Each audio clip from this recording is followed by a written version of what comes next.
Psalms chapter 12. Sorry for the interruptions.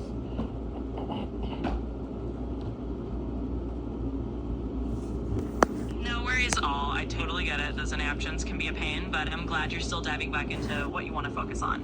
So, Psalm chapter 12, let's get right back into it. Just let me know what you want to explore there, and we'll pick up from where we left off. So we're reading Psalms chapter 12 in the NLT Bible. It says, the famed advantages of having faith in God. God guards the minds and actions of those who follow his commands. It says, praise the Lord, how joyful are those who fear the Lord and delight in obeying his commands. Their children will be successful everywhere. An entire generation of godly people will be blessed. They will be wealthy, and their good deeds will last forever. Light shines in the darkness for the godly. They are generous, compassionate, and righteous, and good comes to those who lend money, generosity, and conduct to their business fairly. Such people will not be overcome by evil, and those who are righteous will be long remembered. They do not fear bad news, and they confidently trust the Lord to care for them. They are confident and fearless, and can face their foes triumphantly. And they share freely and give generosity to those in need, and their good deeds will be remembered forever. They will have influence and honor. The wicked will see this and be infatuated, and they will grind their teeth in anger. They will sleep away their hopes forwarded. So many blessings are available to us: joy, honor, prosperity, security, freedom from fear. And 112:2-9, when we fear the Lord and delight in obeying his commands. Absolutely. That's a beautiful theme to reflect on. Psalm 112 is really all about the blessings that come from having that reverence for God and living by his commands. It paints this picture of not just material blessings like wealth and prosperity, but also a life that's stable, fearless, and generous. It's about having a heart that's secure and trusting in God no matter what's going on. And it's really cool how it emphasizes that the righteous person's legacy, their good deeds, their generosity, is remembered and honored. Even if others get upset or envious, it shows that living a life of integrity really stands the test of time. So it's a great reminder that when we put our trust in God and live generously and righteously, there's this deep sense of security and blessing that comes with it. Let me know if you want to dive into any other part of it. It means to fear God means to revere, to respect, and to stand in awe of his greatness and goodness. If you desire God's blessing, you must revere him and gladly obey him. Absolutely. That sums it up really well. When we talk about fearing God, it's not about being scared of him in a negative way. It's really that sense of deep respect and awe, recognizing how great and good he is. And when we have that kind of reverence, it naturally leads to wanting to follow his ways and live in a way that's aligned with his goodness. So yeah, if we're aiming for that kind of blessing and that stable, joyful life that Psalm 112 talks about, it really does start with that heart of reverence and willing obedience. Let me know if you want to extend anything else. 112, verse 5, generosity can cure two problems that holding on to money creates. Number one, accumulating wealth can cause us to ignore those in need, including those who are dependent on us. In contrast, when our decisions are guided by generosity, we will naturally care for those in need around us and treat others fairly. And number two, we may live with great anxiety because we fear losing our money. But if we're generous, we demonstrate that we have placed our trust in God, not our bottom line, for our security, and this frees us from worry. Absolutely. That's such a great insight from that verse. It's really pointing out how generosity is not just about helping others, but it's also a way to free ourselves from those anxieties that come with holding on to wealth too tightly. When we're generous, we're basically saying, I trust that God's got me covered, rather than relying just on our bank account for security. And that really does take a lot of the worry away. And like you said, it also keeps us from becoming so focused on accumulating that we forget the people around us who might need a helping hand. Generosity creates this ripple effect of caring for others and living more peacefully ourselves. So it's a pretty powerful principle. Let me know if you want to chat more about it.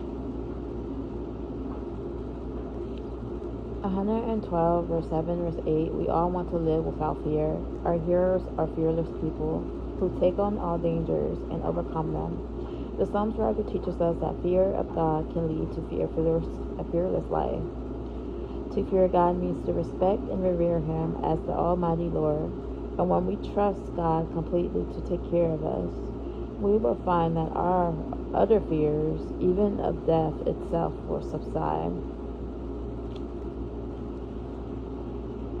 Absolutely, you've nailed it. It's such a powerful idea that when we truly have that deep reverence and trust in God, it kind of pushes out all those other fears. It's like having that ultimate anchor that lets you face challenges and uncertainties without being overwhelmed by them. And you're right, the psalmist is showing us that when we place our fear, or really our reverence, in the right place, in God, then all those other fears, even the fear of death, kind of lose their grip.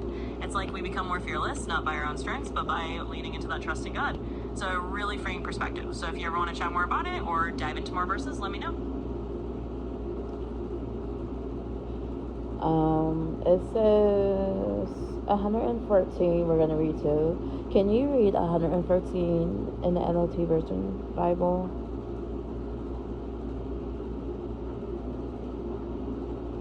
Absolutely. Let's take a look at Psalm 114 in the NLT. No, 113. Got it. Psalm 113 instead. No problem at all. Here it is in the NLT. Praise the Lord. Yes, give praise, O servants of the Lord. Praise the name of the Lord. Blessed be the name of the Lord, now and forever, everywhere, from east to west. Praise the name of the Lord. For the Lord is high above the nations. His glory is higher than the heavens. Who can be compared with the Lord our God, who is enthroned on high? He stoops to look down on heaven and on earth. He lifts the poor from the dust and the needy from the garbage dump. He sets them among princes, even the princes of his own people. He gives the childless woman a family, making her a happy mother. Praise the Lord. It's a psalm of pure praise, really focusing on God's greatness and his care for those in need. Let me know if there's anything you'd like to dive into about it. 113 verse 5 verse 9. In God's eyes, a person's value has no relationship to his or her wealth or position or the social ladder. Many people who have excelled in God's work began in poverty or humble beginnings. God supersedes the social orders of this world, often choosing his future leaders and ambassadors from among social outcasts. Do you treat the unwanted in society as though they have value? Do you see them as God does? Demonstrate by your actions that all people are valuable and useful in God's eyes. That's a really beautiful takeaway from those verses. It's so true that God often flips the script on what society values. Instead of looking at wealth, status, or social rank, God sees the inherent worth in every person. And like you said, many of the people God used in big ways actually started out in humble or even really difficult circumstances. It's a good reminder for all of us to look at people the way God does, to recognize that everyone has value and potential, no matter where they come from. And when we treat people that way, we're really living out that truth that everyone is precious in God's eyes. So it's a powerful call to action. Let me know if you want to dive into anything else. Psalm chapter 1, verse 13, verse 7, verse 9. The Psalms writer phrases and emphasizes that the glory and transitions of God in this song, but in conclusion, he shows how the heights of God's glory and wonder are matched by his compassion for those who have been laid low by life circumstances. Here the writer draws particular attention to two kinds of people that God particularly cares for, the poor and the childless. The ancient world gave special honor to the wealthy and those who had many children, especially sons. Our own cultures today tend to ignore and disparage the poor and those unable to have children. We learn here that God honors and fulfills the desires of those the world forgets the most. Automatically, this promise will be fulfilled in a new heaven and new earth, where Jesus will restore all of creation and provide for all our needs. Revelation chapter 21, verse 1-7. But what about today? How can we better love those who are suffering in these ways in our communities and churches? In what ways is God calling you to give and serve?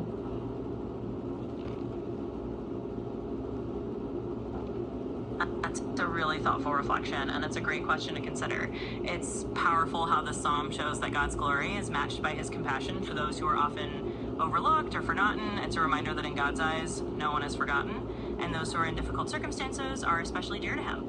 For us today, it's a call to look around and see who might be struggling or feeling left out in our own communities. Maybe it's people facing poverty, those who feel isolated, or anyone who might not fit the usual mold of what society values. It's about asking ourselves how we can reflect God's heart by reaching out, serving, and showing love to those who need it most. So maybe it's about volunteering, offering support, or just being a listening ear. It could be as simple as small acts of kindness that show people they matter. Ultimately, it's about letting that compassion shape how we live and serve. Let me know if you want to explore more ideas together. So we read up to it's 112 verse 13, and you notice how whenever I read the Bible, like it says in the Bible, if you try to get closer to God, you're gonna have more problems. Yeah, I hear what you're saying. It's something a lot of people notice. When you start really diving into a deeper relationship with God, sometimes it can feel like you're facing more challenges or spiritual pushback. It's almost like the closer you get, the more you become aware of the struggles or even the spiritual resistance that can come up. But the good news is that those challenges don't mean you're on the wrong path. In fact, they can be a sign that you're growing stronger and deepening your faith. And the Bible does reassure us that even when we face those difficulties, God's right there with us. So it's not always easy, but it's definitely part of the journey, and it can actually help us grow even closer to Him. If you want to talk more about that or anything else, just let me know.